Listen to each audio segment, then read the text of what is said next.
Oh, thank you. Hello, good morning. Yeah, I'll kick straight into it.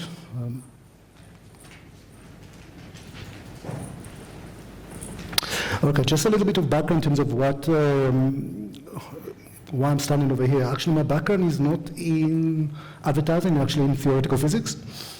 So, and then a little bit in finance, and then about 13 years ago, I was actually introduced to the entire world of search because effectively they wanted someone with mathematical background. So I stumbled on advertising in a slightly unusual way, but that sort of impacts my approach to it, which is very much of a data-driven, given the background. I'm running a company called Conversion Science, and also I was a Google trainer for a couple of years in South Africa. Then let's just dive straight into it. Now, a little bit about the agenda. What we're going to be doing over here is a little bit of illustration of search in action, just because one of the things I found which is interesting that most of us, because search, we are so much involved in it, it becomes like air that we actually don't notice it. We use it as consumers, but sometimes when we use it as advertising, one needs to look at it in a more critical eye. It's the same as when you're watching a movie for entertainment, or when you're watching a movie in trying to analyze it to see how they're actually creating the effects. A little bit of contrasting sort of SEO and PPC, some Ppc Basics, and then I'm going to discuss some of the major changes, because there have been a lot of major changes over the last 2 to 3 years. And given there have been changes, what are the best areas, my recommendation, that if you got to focus in terms of your strategy and your energy, that you're probably going to be best rewarded.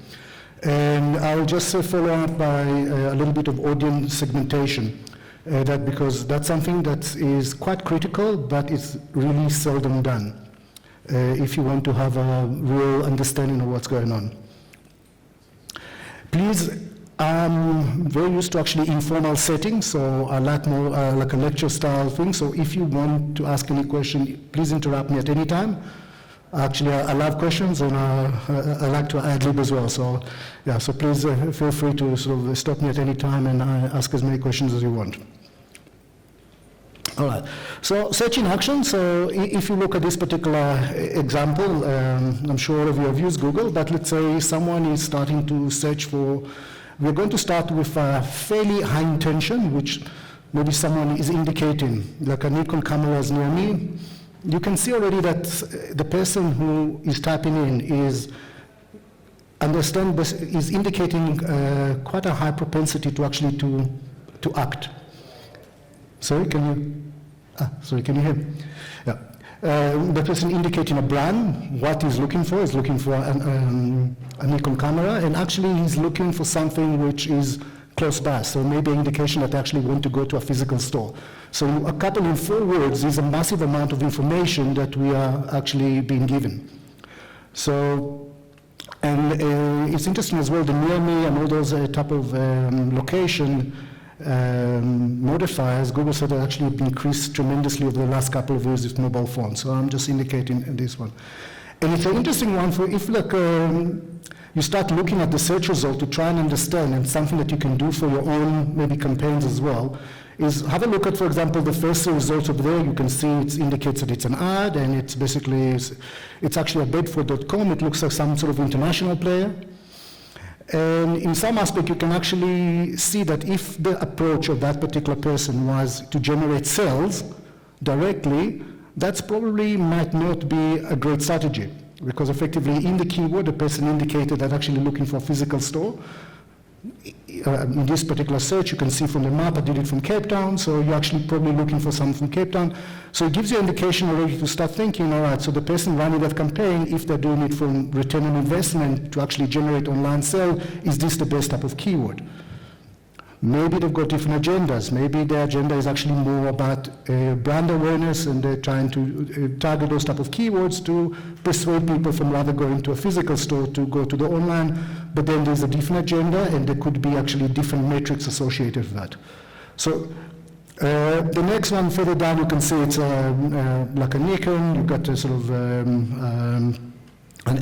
this is a SEO, because there's no, you can see there's no ad next to it, and you can see a couple of shopping results on the right-hand side, which I'm going to be speaking about later. So if you go further down the results, and this is like a typical page, first of all, you need to see, it's interesting to note that this is actually from a desktop. You had a full page, and there have only been 2 results. Okay, they've been the top PPC result and the top SEO result. In a lot of cases, in very competitive thing, you actually find out that you actually don't see a lot of results. And that's a very big difference from a couple of years ago. In any particular page, you might have seen something like maybe 5 or 6 pages before you go down, you have to scroll down.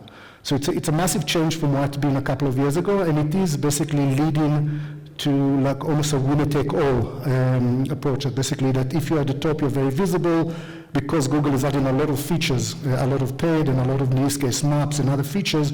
If you are further down the line, you're hardly seen. So this is quite a change from about 5 years ago. And if you go further down again, you got some additional sort of results. You got something about Gumtree, then you got from Almost Direct and OLX. And the interesting thing that if you analyze this particular result in your physical store, that you actually can see, and if you go, where you actually start thinking in terms of the creative part of it, that I would analyze this and have a look. Actually, from all these results, I'm going now 3 pages, there's actually only 1 store. So if it was about trying to create a strategy that you want to promote a store, you have a look and this looks wide open, because all the other results are actually more online platforms. So, so this is particular just analysis of a specific sort of search term. Let's go a little bit more a little bit more general. Let's say if someone attacks photographic professional equipment, you indicate something about yourself. Maybe you are a professional photographer. This is a very much almost like a type of a B2B search term. And again, you can see in terms of the results coming over here. In this particular case as well, in the first page, you can actually only see PPC result, paid results. There's actually no SEO results in the first page, obviously indicating that this is quite a bit more of a competitive term in the PPC market. And again, interesting in this particular thing that there is one basically overseas company which is advertising in South Africa, so maybe that's part of the strategy. And yeah. Another one, let's say if you go even broader in terms of topics, let's say how to take great photos. All right. And this is something that one might do when you start talking about that's more of a SEO strategies. When you're trying to get people in the research stage, when you try and get people when they're trying to create allegiances to certain brands, when they're not particularly looking to buy, not looking to interact with you, but they're looking to find information about your specific topic. And in this case, you can see there's a couple of features, like in this one, it's a featured snippet, which if you manage to get into it, you almost dominate the entire page. So that's if you got a really great SEO strategy and that manages to get you in, there's almost no competition. And in this particular case, you've tapped this particular thing, and you see that this Kodak Moments is basically dominating this particular term. And over there, you can see a couple of other type of results, again, in terms of how to take better photos. And it's interesting as well, you've got even people which you could say tangentially are associated with them like that, like HubSpot, which is a CRM system. Maybe some of you are familiar with it, have used it. They're even featuring in something like that. They decided that part of the strategy content is about phone photography for some reason, either because it's a lot of volume or somehow they're making association between small businesses and photography. So just interesting in terms of giving you ideas for different content strategies. And as well, in what you can see, which is climbing up over the last couple of years, a lot of time you get some video results as well coming through.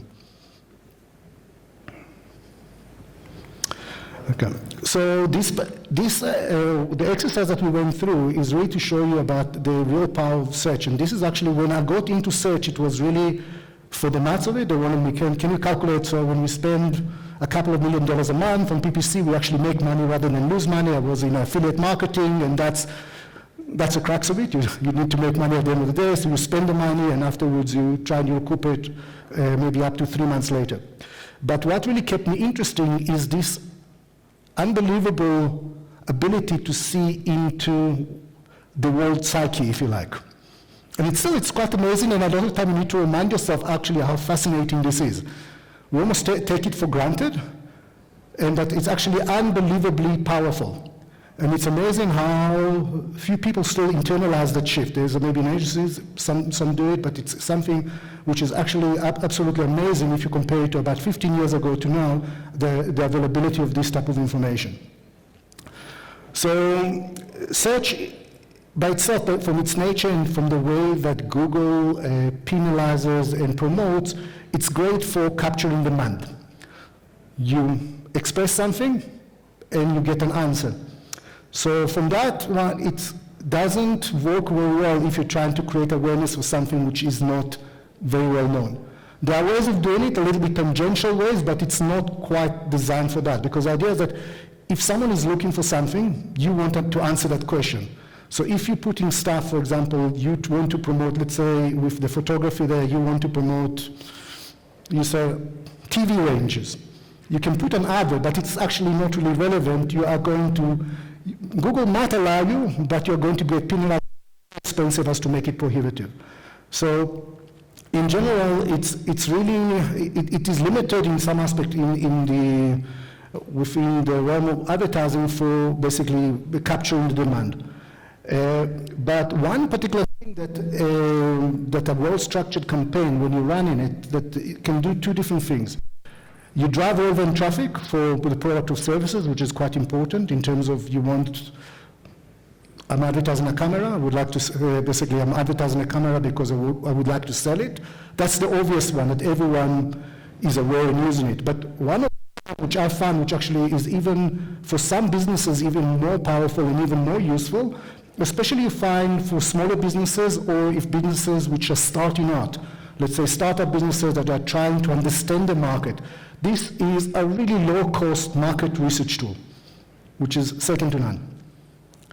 If you create a campaign which is well-structured, that you got very, very well-defined themes, and everything is properly isolated, rather than having everything in one big mush, what you can get all kinds of statistics from your campaign in terms of how many people are searching for it.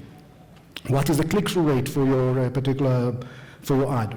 What is the impression share? The impression share is a measure that Google puts, or because it tries to encourage you to spend more and capture everything. So, for example, it tells you with spending 1,000 Rand on this particular campaign per day, you're capturing 10%. It means that maybe there's another sort of tenfold increase that you can have in terms of relevant terms that you can actually match to your business. So it's a fantastic tool to actually give you insight into your business. And I found that if you work, especially from a small business or when you're developing, to pay close attention to that, it really helps direct the development, where the product development, what we should be focusing in terms of business priorities. It's an absolute goldmine. So when we run campaign, one of the things that we do is to just make sure that, can people hear me? Can you hear me going up and down? What we ensure is that the campaign is structured in a way that actually you can get the information, because it is already known. Just to give a little bit in terms of, to moving on, in terms of the main differences between SEO and PPC, both of them are massive fields by themselves, so this is slide doesn't give you justice, but just to give you a little bit of a sense of, from a strategic point of view, where actually the SKUs. SEO is the Google algorithm that determines the relevancy and the placement, and effectively you pay for each click. On the search result, and the position is determined by a combination of the relevancy, because Google at the end wants its main thing when it serves a page is for the result to be relevant, even if either on SEO or PPC, but also on the price. So it's a combination. So in that aspect of the Ppc, you can affect the position if you want to appear high, you need to push it up, but also Google, by making the relevancy a really important part of the formula, it forces you to that you've got relevant ads. Another particular thing, so an SEO result can take some time to start. And to start showing, because it's a strategy that sometimes you're lucky and they get quite quickly, but sometimes it's a strategy that might take up to 6 months, sometimes a couple of weeks. Because you're putting content out there, you're hoping that it gets indexed, and then you're hoping that people link to it, and then so it's a strategy until actually it starts showing fruit. So it's all right if you've got a long sort of time horizon, but if you're in a bit of a hurry, it can be a little bit, it's not the first go-to strategy. And also, one of the interesting things of SEO is that sometimes it can be subject to massive swings in traffic, especially if people, let's put it, were more creative in the way that they did the SEO, which means that they sail very close to the winds in terms of the rules of what you're allowed to and not allowed to do.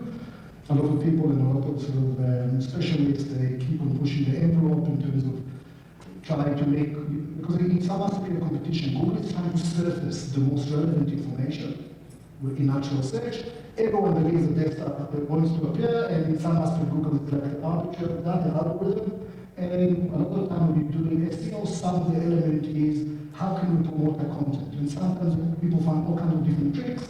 Sometimes they call the white hat, which is legitimate, sometimes the black hat, which is not legitimate, to push those results up by creating links or by having some strategy. And at one time, maybe people think it's fine, but some other time Google decided that actually this particular strategy is not validated. So, in those type of cases, sometimes what happens is that if the business relies too much on SEO strategy, when on SEO maybe they've been pushing the envelope, sometimes Google does releases some fixes to its algorithm and the traffic can totally evaporate. So I'm sure it happened more than one person, so it's something that is absolutely necessary to do, but it's really dangerous to base all the business just on the natural SEO traffic by itself. Ppc results are immediate, really as soon as you load the ad, you put the credit card details, and your results are up there within a couple of seconds. So it's something that if you want to get 1 visitor or 1 million, you can do it. The only issue is money, basically, if you can pay for it. And the downside is the fact that it is really about money, because you pay for every single click, so for some businesses it might make sense, for others not. So it can make it quite expensive, especially if you're not running it well. But the advantage is that you can control the traffic volume. And this is something which is quite interesting because you can really, again, it's another tool that can be used, and very few people make proper use of it, especially as you're rolling out businesses. You can run Ppc as either a garden hose or as a fire hose. If you're trying to basically test a couple of concepts out, you're trying to test a marketing strategy, you don't want to put the bet down on a specific strategy, you can maybe run it for a week or 2 weeks at a certain volume. If everything works all right, then you can actually expand it. That ability to expand and contract gives you a lot of flexibility when you actually developing a business.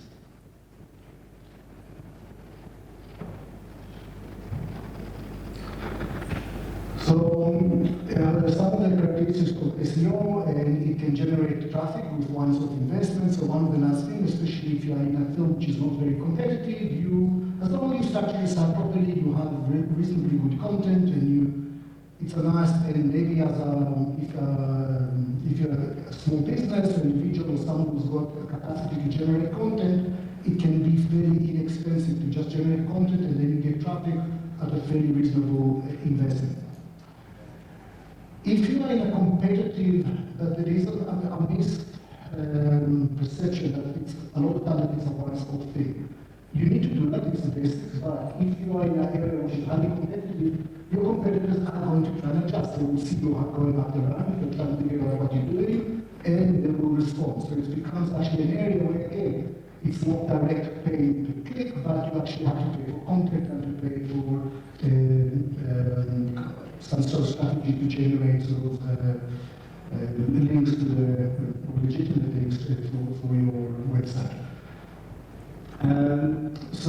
But one particular thing that's an interesting thing about that, and that we saw an example, let's say, of the looking how to create a great photo, is it can be used quite effectively for tangential content. This is one of the great use of it. You've got obviously the direct one. If you, let's say, in the case of digital camera, you would like to appear at the top when you want the advertisement. But also, there is a lot of content that you might be able to surface that you want to influence people at the higher stage in the purchasing funnel. In that particular case, you want to be the trusted advisors in tips of how to take photos. And you can imagine that difficult terms like tips, how to take photos, that's not going to be a term that's going to lead to a lot of sort of revenue. At the time, people are indicating, I'm not interested in buying something, just to know how to take a photograph. But if you got that particular content, which a Seo strategy allows for, having proper blogs, a section about photography, you can get that traffic, which would allow you to interact, start getting some brand recognition, and also ability to get into audiences that you can later on target. So it's actually a great way to get into those particular tangential contents. And it's not that you can review some people as endorsement from Google, endorsement, it's still very prevalent when I talk to people is they go around and they look for these sort of search results, the natural search results as a way of Google is surfacing these as the most relevant site, which is effectively what they're trying to do, but so sometimes there is that element that some people view the SEO results as sometimes more genuine. It's not necessarily the case, especially when areas are very competitive in terms of SEO. The main characteristic of Ppc is the fact that we mentioned it's very easy to regulate the traffic volume. And very interesting as well because the payment, you have to pay for every click. It actually forces you to a proper evaluation of the traffic and metric, different metrics such as lifetime value of a customer. And a lot of time you find businesses that you start the campaign, especially if they don't really look at it very closely and they're making money, you're not quite sure where, but it's okay. Once you start paying for every click, then it becomes really important to actually fine-tune it, and it becomes a great incentive to make sure that you are properly using a proper CRM or proper attribution of your leads that you're generating to how the rate of closure, so you can actually understand at the end, am I making money or not? Because if you're not going through this exercise, you can actually lose a huge amount of money. So it's a great tool to force basically this review of your entire purchase cycle. And as I mentioned before, it can provide this market research type information on new products. Any questions so far?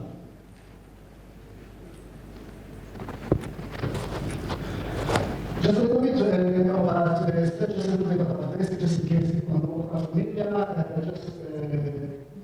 that's what used to be research really about from a pay point of view is all the different types of matching.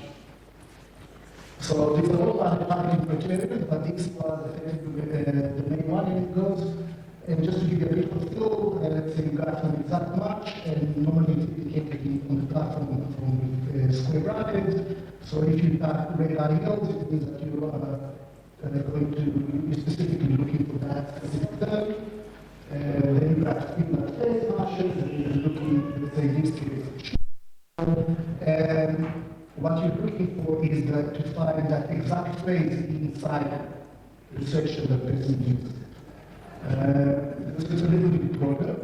Then you've got what's called broad modified matching, which you've got basically matching yourself. And what indicates that you're trying to, before it says to Google, the term with the plus has got to be the term. So you've got, we need to find shifts, we need to find cells, but can have all the other stuff as well. It's a little bit more general. And the broadest one, they call the broad match, is the shoot or sell. And for example, this can match into something like sneakers available online, which has got nothing to do. If you look at the Google says that shoes are sneakers that type of shoe, and available online is a type of sell. So you can have, so you're looking in terms of the different breadth of actually of matching criteria according to the intent. There have been going a lot of changes over the years. The exact used to be really, really exact. Now it's not that exact. Google is starting to do some semantic flashing. But you have to be aware to reduce it in a way is you try to actually at the end, after you run everything for a while, you try to move everything slowly towards better match, like more controlled matches that exact. So that would be more your, when you do the exact, you put more of phrases to actually on your production campaign, which in a way because you have better control, and because you're targeting a very well-known type of concept, and you can use broad keywords as a type of a research. So the broad keywords will allow you to get a broad matching to a broad set of keywords. And what Google does then is, it's an interesting one because it starts seeing what people are typing, what they end up clicking on, so it gives you an idea of what people are thinking which are related to those words.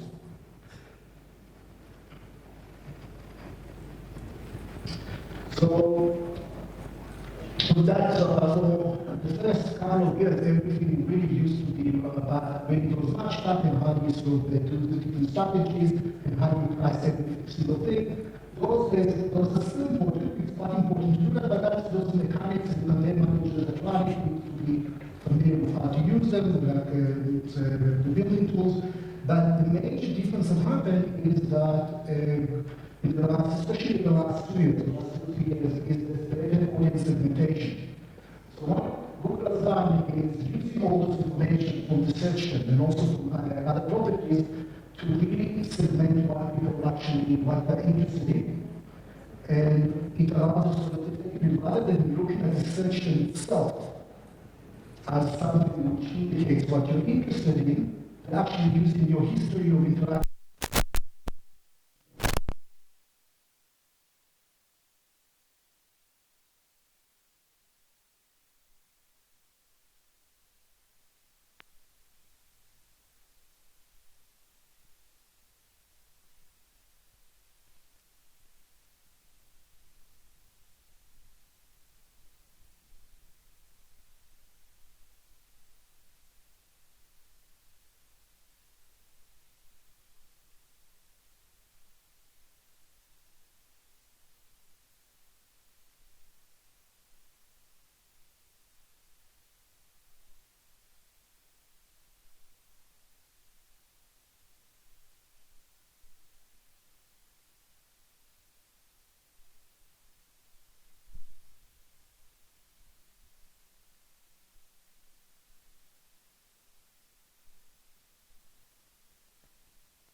Things like hotels or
That's pretty much done now in an automated way. You put the feed in, and those results appear then.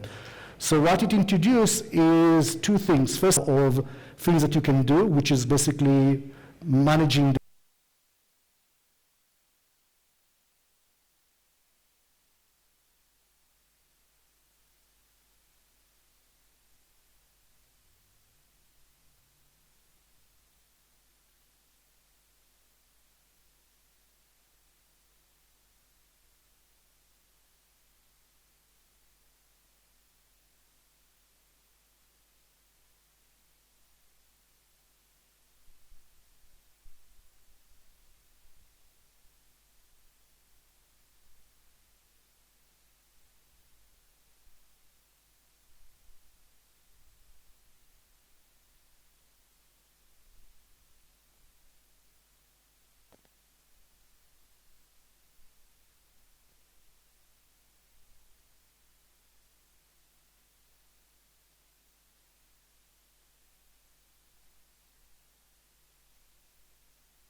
effectively, for the algorithms to work, it needs to work on correct data.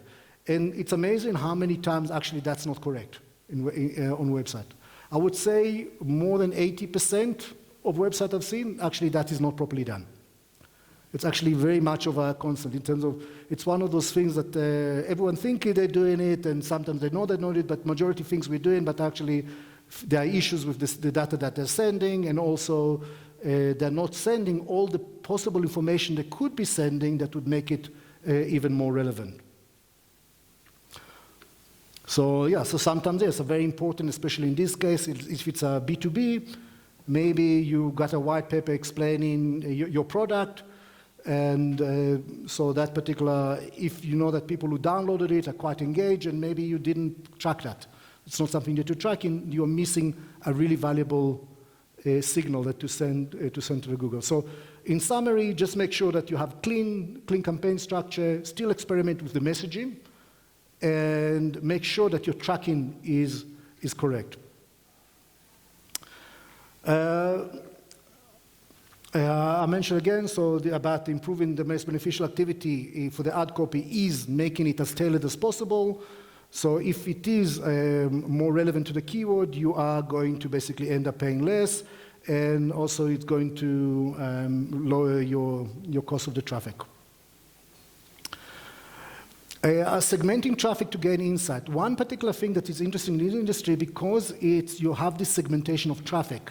If you don't segment, looking at averages is actually one of the biggest mistakes I've seen in this industry people do, especially on digital. And averages actually don't give you very meaningful information. They're okay just overall how we're doing, but you cannot use the average information in order to try and do projections, which a lot of the time you require for financial reasons, or you're trying to understand how a campaign would scale. So, and just to illustrate with one particular one, a very obvious one, let's say people searching for your brand tend to convert at a higher rate, but the pool is limited and tied to your brand awareness. And searches for generic keywords are often much more numerous than the brand, but they're converted at a significantly lower rate. So obviously you cannot look at the two things together, because if you look at the two things together and you try and get inferences to what's going on in your campaign, you're going to fail miserably. And just to illustrate it again, so for example, just to put a thing in terms of brand awareness, if you're people familiar with your brand, maybe it's 10,000, and those people who come to your website and looking for your brand maybe have a conversion rate of 5%, and because it's your brand and not no competition, your cost per visitor could be 10 cents. While the generic audiences, it's much bigger, but the conversion rate could be a fifth of that, so 1%, and the cost per visitor could be a lot higher. So if you use, and I've seen many times, people they mainly start with their brand, they use that information. This is how we're performing. Wow, there's another 1 million people out there, and they do these projections, which basically take them totally off course. So that's one particular thing. And also, all the other segmentation I mentioned, the more you segment for people who are photographic enthusiasts, you need to actually understand what is the potential for that traffic, because it's very different from a general traffic as well. So you need to do a lot of the segmentation to get accurate information if you want to do for financial projection or to understand what's the viability of a target market. And what you can see over here, just typically what happens, let's say you're at the intersection of the blue and the red line, and then in terms of at the bottom you've got the cost, basically how much you're spending and how much sales you're generating. You look at that point, you look at the initial point, and you project the red line. Well, if we spend a bit more, we're going to be generating a lot more sales. The reality, it flattens out a lot. So so that basically tends to happen quite often in here. And yeah, so that's basically my summary. So please, if you got any question, I will be happy to take them, or if you want to approach me afterwards, I'll be happy to do that as well.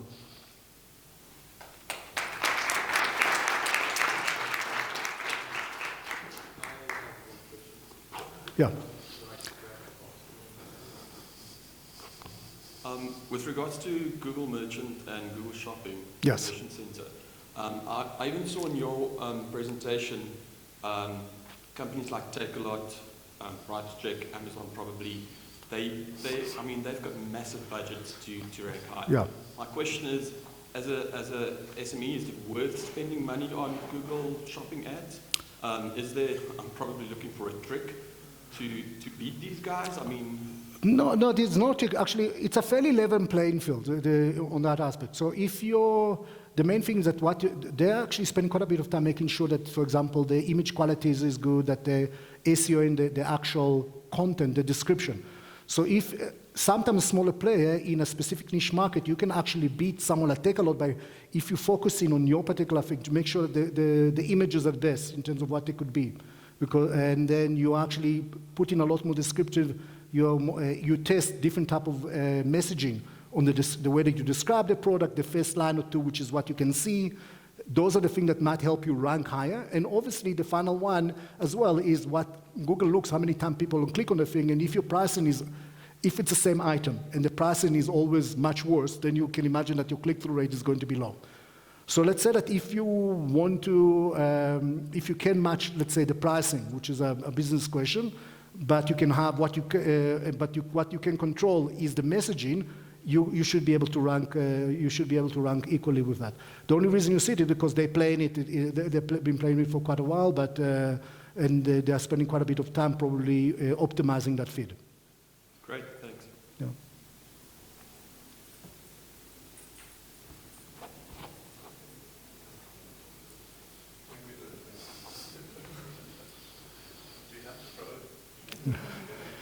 How are you doing? Hi there.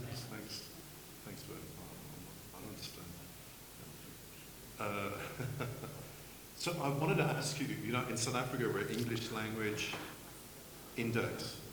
We tend to compete on the SEO side a lot with US results, UK results, Canadian results sometimes, etc. Yeah.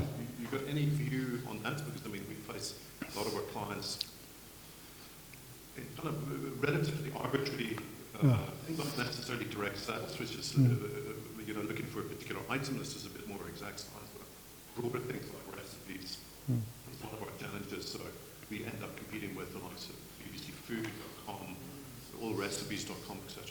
You got a view on all of that? Yeah, look, it is an issue, and sometimes it's got to do with the fact that those sites are still very, at the end, really it's about usability.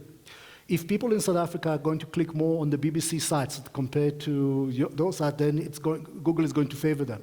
So it's really about the content that people are serving. So if the content is relevant, or sometimes the obvious one that you can make the content more locally relevant whenever people are searching anything local, you make sure that you rank higher. But in terms of generic content, really this is an issue of the content itself because it's fairly international now.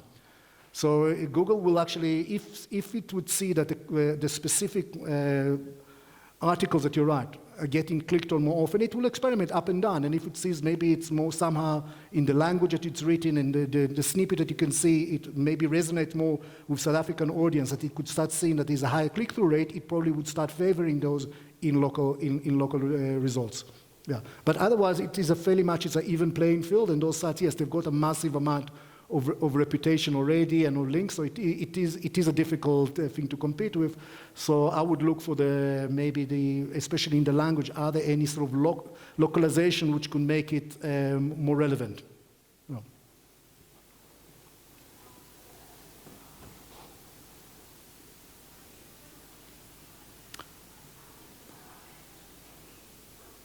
Okay. All right. Thank you very much.